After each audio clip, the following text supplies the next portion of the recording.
naka-makeup tapos napakainit yung suot ninyo. Parang medyo nasa budget meal type sila. Sadyang hindi lang talaga nila kamukha. Doon palang wala nga silang pake. Sabi nila, gumaganda daw ang babae kapag marunong mag-Japanese.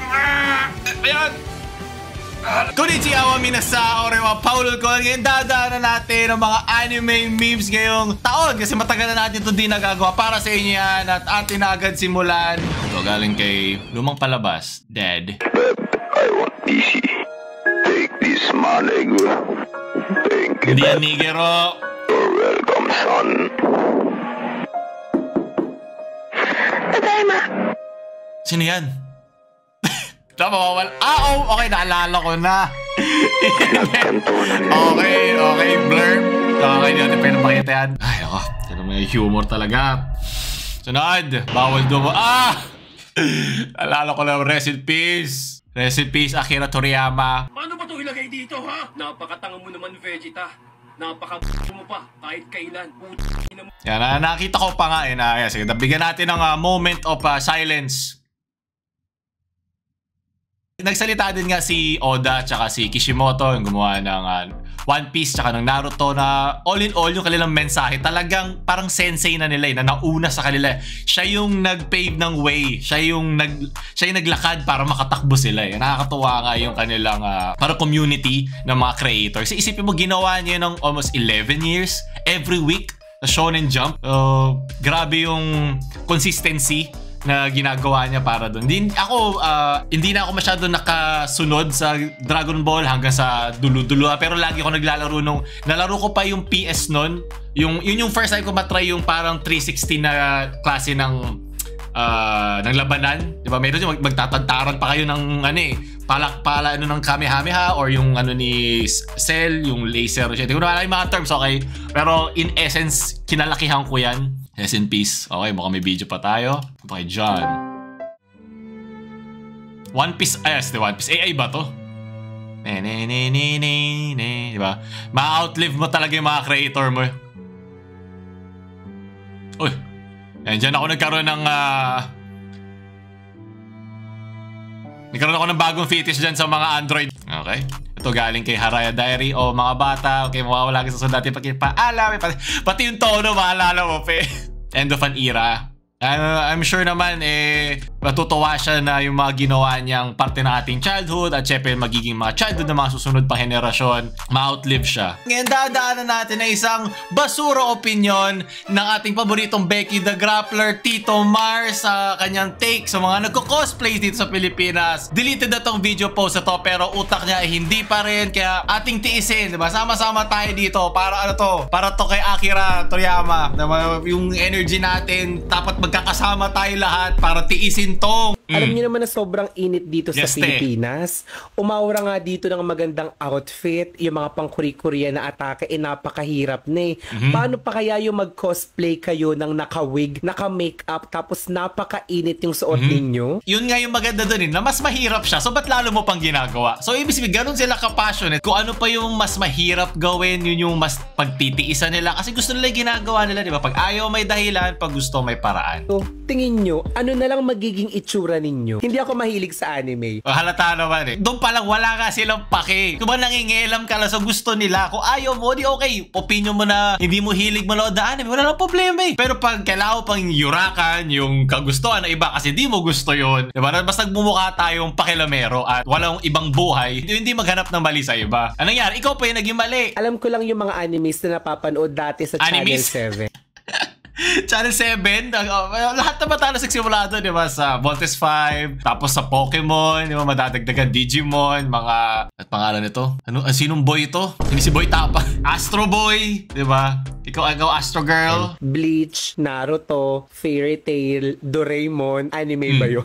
Pero anime yun, tumaan sa akin tong nagko-cosplay na mga bata na to. Hindi ko alam kung hindi ko lang ba talaga alam yung mga anime na kino-cosplay nila o sadyang hindi lang talaga nila kamukha. Hindi mo kailangan maging kamukha. Ikaw, sino gusto mo i-cosplay? Si Leonidas? Diba? Hindi mo naman kamukha So yung bonjing na Leonidas. Pero hindi mo naman kailangan maging kamukha yung kino-cosplay mo kasi yun yung magiging creative expression mo sa makapag-apply dun sa character. Minsan nga pinagbi-mix and match nila eh. Yung mayroon silang gagamiting espada sa isang anime, i-apply nila ngayon sa isa pang anime na hindi naman violent, na hindi naman kailangan ng espada. So diba, dun lalabas yung pagiging creative mo kasi magastos yan at mahirap yan na hobby. Panoorin din nyo. Tokyo Revengers, mga cosplayers. Ito, Tokyo Revengers. So, nakita ko pa, kinaption niya na doon sa deleted yung original. Nakalagay Tokyo Revenge. Maganda siya metaphor kasi ito na yung revenge ng mga mahilig sa anime o ng mga nagkakos. We are Tokyo Revengers. Siyempre ako si Kisaki, nagkakamalang siguro. Rest in peace! Hi, we are Tokyo Revengers. Of course, we're broke. Magastos kasi talaga. Tokyo Revengers. Of course, we have Baka ganun talaga yung tsura ng mismo anime. Like the end. Pre, wag, hindi kasama sila yan. We are Tokyo Revengers of players. Of course, I will Ano daw yung ano? We are Tokyo Anime? Revengers. Of course, Tokyo Revengers! Of course. Yoy, Mikey! Pre, hindi ganyan. Dapat ano, of course, kung ano yung gusto mo. Ano sinasabi mo? we are Tokyo Revengers cosplayers. Of course, we are dead. Cosplayers. Matay na sila. Mukha kami yayamanin. Pero wala na kami pangkain. Shoutout to Hulon. Cosplayer. We are Tokyo Revengers cosplayers. Of course, lagi kami nagbabardagulan. We're Tokyo Revengers cosplayers. Of course, I wanna kick someone in the face. Siyempre patay na ako. Ilan pa namatay sa Tokyo Revengers? Cosplayers. Of course, we are maangs kami. Gang. First, mukha kaming geng-geng sa TikTok. Ano ba yung ano yan? Huwag lang gonggong ha. We're Tokyo Rev, of course. We love fighting. Sino to? We are Tokyo Revengers cosplayer. Of course, we love Loki issues. Shootang inase. Hindi ko alam kung hindi lang ba talaga ako fan ng mga Hindi ka talaga fan kung tinatawanan kasi mahirap yun eh. I'm sure di mo pa na-try. Tinry ko nga siya dati. Matrabaho siya gawin para i-portray yung character. Hindi mo kailangan i-portray yung character. Pwede mo lagyan ng sarili mong twist yung character niya. Pero kung hindi ka creative enough, mas lumalabas dito yung shortcomings mo dun sa context nung pinapanood mo. Okay lang naman eh kung hindi mo gusto eh. Pwede mo pagtawanan. Tulad nung ginawa mo, tinawanan mo. Okay lang naman sa tinatawanan ko rin naman yung mga hindi ko hilig na mga bagay. Hindi ko ito naiintindihan. Pero yung pagiging aware natin sa hindi natin naiintindihan sa ibang tao, ibig sabihin lang doon, kailangan mo pa rin sila bigyan ng sarili nilang lugar, mga sarili nilang space para gawin yung ginagawa nila. Hindi mo kailangan, yun nga, mangialam. Kaya, hindi ko alam na ganun pala yung itsura ng mga animes na sinasabi nila. I-search mo! Mas nauna mo pa isipin na mag-record kasi ano kaya ito? Bakit ang cringe? Sabihin mo na nagki-cringe ka. Naiintindihan ko. May mga ganun talaga. May mga hobby talaga na hindi mo gets eh. Iba't ibang fandom. K-pop, anime, iba naman sa basketball. Kung wala kang hobby, okay lang din. Ang boring ng buhay mo, pero okay lang din yun. Nire-respeto ko din yun. Itatype mo lang. Napakahirap ba? Tokyo Revengers. Kaya, Sa pagkakalala ko, natapos ko to sa manga. Di ba ko kung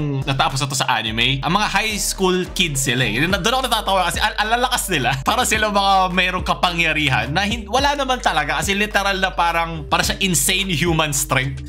Natatawa kasi mga high school kids na pero pag pwede sumipa yan si Mikey, talagang goodbye eh. Good night eh. Alam ko gumawa ako doon ng video eh. Meron ako dyan. Kaya alam ko nga eh. Kaya mas lalo ko na inis eh. Pinaghirapan. Eto. Oo, kami yun.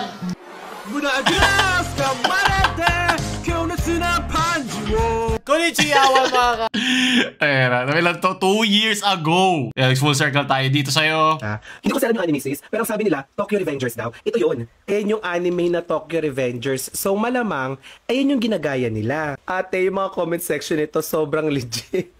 May nagsabi doon, Cavite meetup. Hoy, dinaman nyo pa yung mga taga Cavite. Mukhang hindi naman ganyan yung mukha nila. Mga kakilala ko personally na nakatira sa Cavite, hindi naman ganyan yung tsura ate.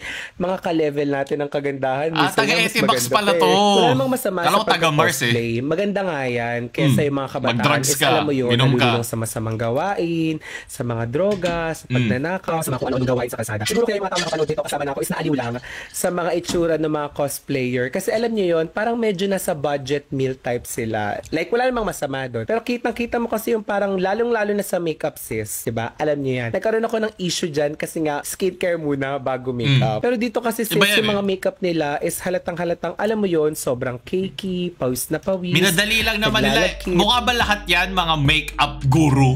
Diba? Isa, parang gusto ko lang naman makasama yung mga kaibigan ko kasi gagawin nila. Sasama na lang ako. Lagay mo na lang. Di naman kailangan, iba nga dyan, iba pa yung gumagawa para lang maging part sila nung pagko-cosplay. Sige, ako na maglalagay sa'yo. sa'yo, lagyan natin ganyan. Taglalapot, which is normal, lalong-lalo na kung nasa labas kayo at nakasuot kayo ng wig, naka-bow and tie kayo, nakadress kayo nakahaba, mga eksena yung kagamit-gamit, gano'n. Kaya sa akin, hindi talaga ubra yung cosplay. Kasi ako sa sarili ko ate, pawisin din ako. Konting labas ko lang, kaya naman tinatanong sa white eh. Di ko tinatanong. Masyadong mainit. Di ko naman pinapasali sa cosplay. Tapos naka-makeup pa. Ang haling... Ba't ka umaangal kung di mo naman tinry? Hindi naman intensyon na nag-upload sa social media nitong video nila na mapagtawanan or malait kung anong-ano masabi sa mga bagets na nandito sa video. Pero sis, once na in-upload nyo kasi yan sa social media, lalong-lalo na kung public, dapat ready kayo sa mga sasabihin ng mga tao sa paligid ninyo. Yun yung mas nakakatawa dito, sabi niya, mag-ingat kayo sa sa social media kasi di nyo alam ano yung masasabihin ng mga tao sa inyo. Ba't mo delete yung video mo? Hindi na-apektuhan kasi sinabi mo. Isipin mas hindi mo mapanindigan yung pinost mo sa social media. So, hindi mo rin sinusunod yung sarili mong tips, Tito Mars. Ilang dragon to bull ba ang kailangan para buhayin yung kokote mo? Ha?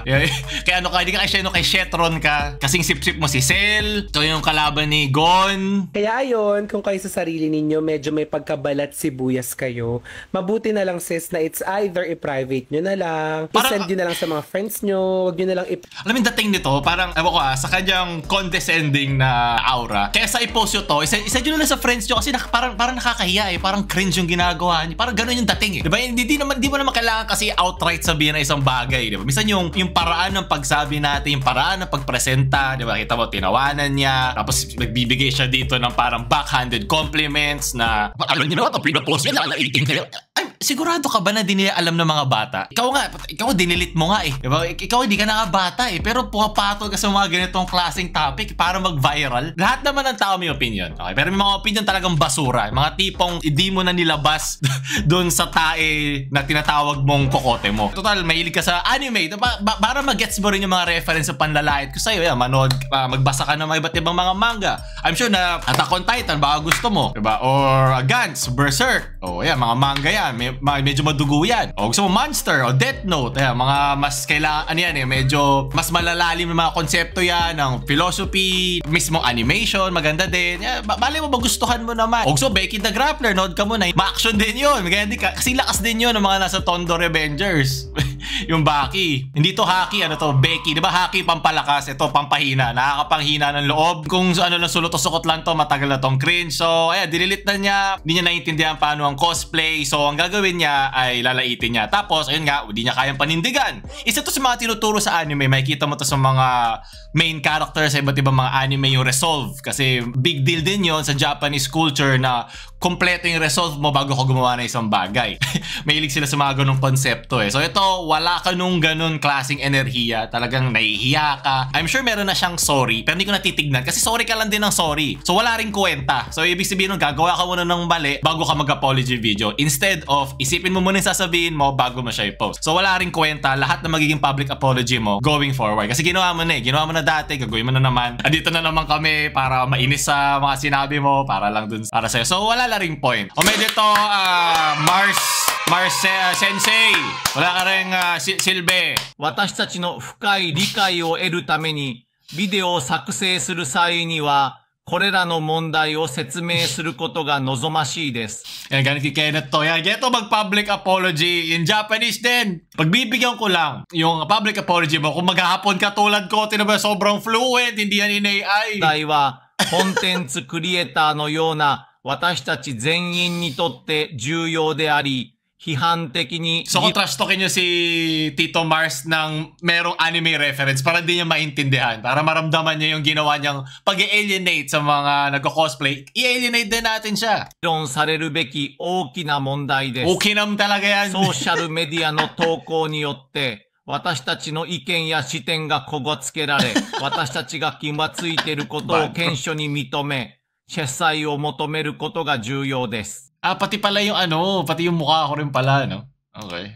Kulang na yung sinabi ko. Itong nakatikam na yung bibig ko eh. At doon, orewa, intindihan ha? Pakiintindihan na lang ha? Be the Filipino, the Japanese thinks you are. But wala dito yung anong anime yun? Yung Japan Sinks, di ba? Yung namatay. Yun yung hindi fictional dito. Ikaw mamatay mo talaga maging Filipino. Si Nagatoro, alam ko hindi naman siya... Ayun, so sakto, Tondo Revengers. Sakto kay kay Tito Mars. Pero yung kanyang maliit, tapos flat, very Filipina. Magigets ko na rin to, itong reference na to. Kakanood lang namin ng Fate Stay. Ang haba pala kasi noon, ang dami nilang storya. Magigets ko na kung sino yan. Shirley. Ito sino to? Hindi ko to kilala. Ito mga magic, mga wizard no. Kulang ang buhay natin. Kulang ang buhay ng Pilipino para daan ng lahat yan. Sugi! Ayan, ito sa'yo. Etong sa'yo, Tito Mars. Bakyo des. Japalog. When Japan visits you. Ayoko na maalala. Mga red houses dyan, no? Mag-search. Iba talaga pag may context kayo. Gusto ko maging ganun. Tapos yung lolo niya sa gilid. Umiiyak lang sa naalala niya lahat ng mga sinaksak niyang hapon. Pwede makapasok sa bahay nila. Daddy, gusto ko maging weeb. Gusto kong pili niya. Pero hindi naman porket alam natin yun, hindi na natin pwede ma-enjoy ang anime. Nakakatawa lang, di ba? Nakakatawa yung contrast Little boy in Japan, little boy in 1940. Diba? Masarap pa may kaalaman, di ba? Kasi binon, lumalawak yung pagkukuha mo yung pang-informasyon. Hindi na expand yung domain niya. Kasi isang linya lang yung sinusundan niya. Sana hindi na lang bumalik. Ano to? Nag-sorry dahil sa aberya. Sa Messenger po, sana nga po di na po bumalik Kasi po, yung okay na po yung Messenger, wala rin pong I miss you po Wala rin epekto kung mawala ako, bumalik po. Wala rin naman po mag-chat Sa Walang batakan! Sa'yo lang yan. Bigyan ka lang namin Energy Ball. Ayan para lahat ng mga gusto mong mensahe sa'yo ng crush mo. Ayan. Ipunin natin. Sige! Sige po! Ayan! Natatay na ako!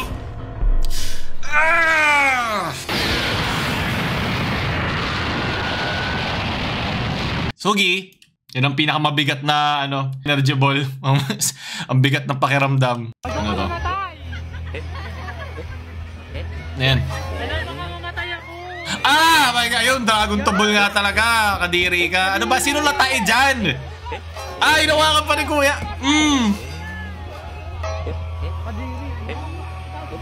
Idol. Kaya din ako kanina nung nagre-react ako kay Tito Mars para humahawak ng ng tayo sa opinion niya Leche Sugi. Gumaganda daw ang babae kapag marunong mag-Japanese. Sabi nila, gumaganda daw ang babae kapag marunong mag-Japanese. Ohayo! Ohayo! Doko! Loko! Nani!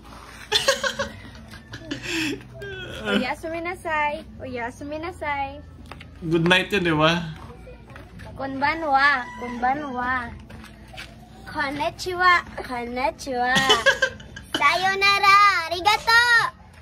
Konnichiwa! Sayonara!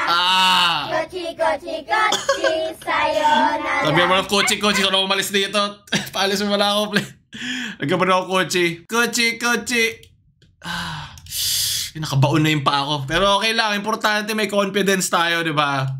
Alam mo, gano'n din yan. Kung yan yung panahon nyo ngayon sa internet, gagawin nyo din yan. Konnichiwa! Sayonara! Kochi! Sayonara! Ayoko na. Kaya natapos ang ebangelyo ng gano'n Kailangan talagang maubos lahat muna tayo. Kailangan na natin ayusin. Sunod! Kulang ang ball si Shenron.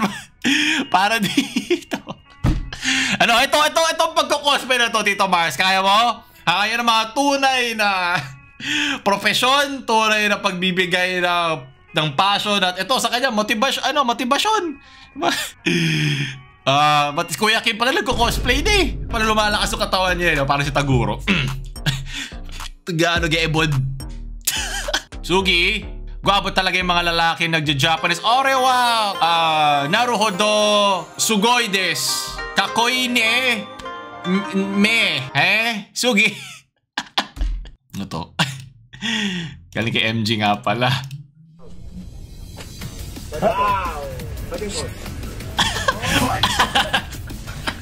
Dito Tikin. Tikin mo. Pantanggal amats yan. Sige, magkakasuper ka din, Jin. Jin Kadama, Jin Bulaga. Bruce Lee nyo. Wow, sino ulang wib? Siyempre gusto mo gawin yung yung atake. So, Sugi, may papasok na Pasok mo dito, Bart! Mutay na, gigising na naman para magdusa. Okay, dito, Pinoy, Filipino des. Ayan tayo araw-araw. Doon tatapos sa ating mga anime memes ngayong linggo. Nagustuhan nyo ba? Ito pa, gusto nyo pa naman itong video? Paul ko na mamaalam. Shoo!